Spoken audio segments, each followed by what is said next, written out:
Assalamualaikum warahmatullahi wabarakatuh. Ibu akan melanjutkan pertemuan pada mapel atau mata pelajaran akuntansi pemerintah desa ya, pada pertemuan keempat, di mana kalian sudah pastinya mengerjakan tugas dan diskusi ya yang dimasukkan ke dalam e-learning.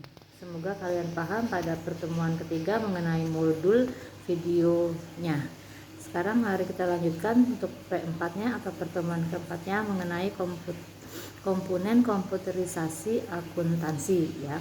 Di sini Ibu akan jelaskan komponen-komponen yang terdapat dalam komputerisasi akuntansi. Nanti akan lebih jelasnya kalian bisa lihat di modul ya.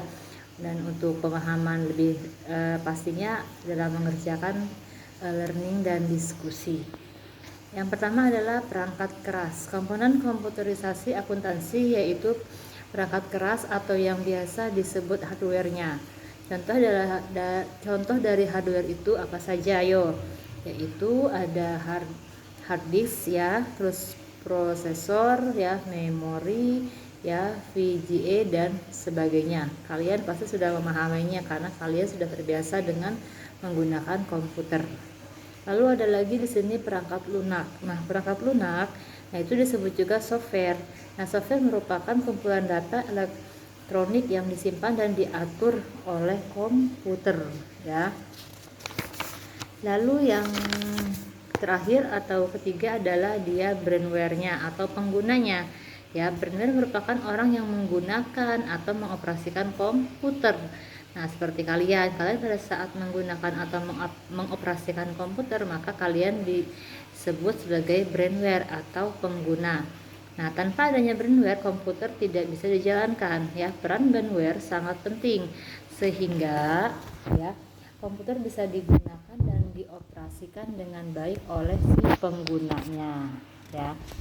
Lalu masuk lagi ke dalam materi macam-macam program komputerisasi akuntansi.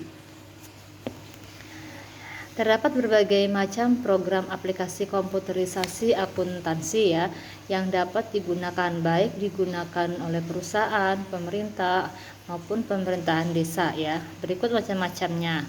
Ya, mungkin antara kalian ada yang sudah pernah membuka aplikasi ini atau bahkan yang ada yang sudah bisa terbiasa belajar memahami ya. Yang pertama itu ada Zahir Accounting ya, merupakan program aplikasi yang dapat digunakan untuk proses akuntansi ya, baik digunakan oleh perusahaan maupun instansi pemerintah. Zahir Accounting merupakan program aplikasi menggunakan bahasa Indonesia sehingga mudah dipahami dan dioperasikan ya. Program-program ini juga biasanya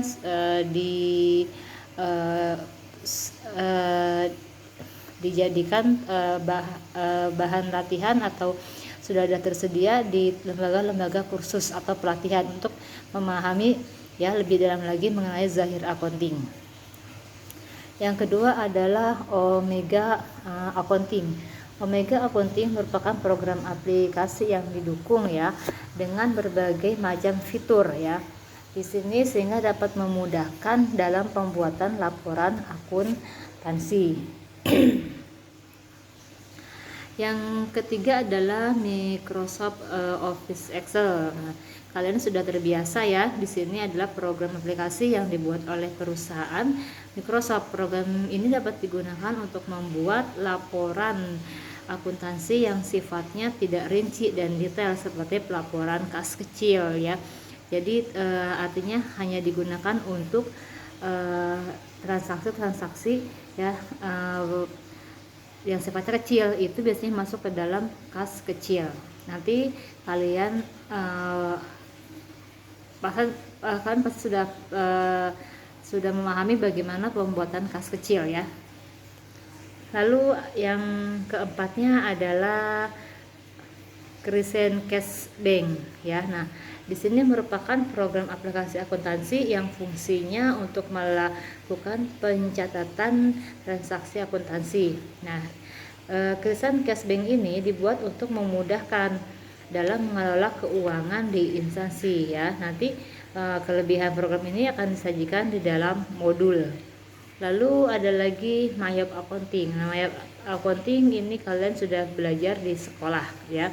Mayop Accounting merupakan program aplikasi untuk mengolah data akuntansi dan dibuat secara terpadu. Nah, komponen aplikasi yang ada di dalam Mayop mudah untuk digunakan atau disebut user friendly.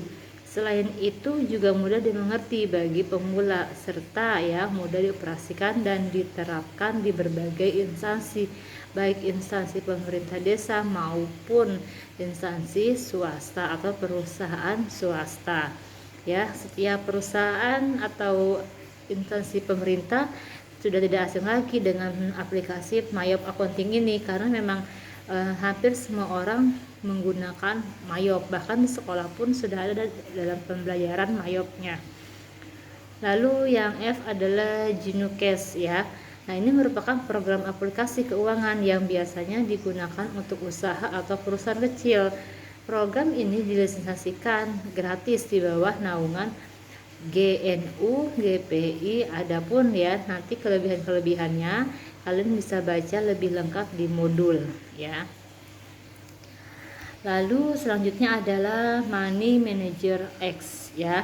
Nah, di sini adalah program aplikasi akuntansi yang memiliki ya berbagai macam fitur. Nah, aplikasi ini memiliki banyak kelebihan ya, yaitu mudah dioperasikan, memiliki fitur yang lengkap dan mudah dipahami oleh pemula ya. Jadi tidak terlalu rumit bagi orang-orang yang baru mempelajari ya komputer akuntansi.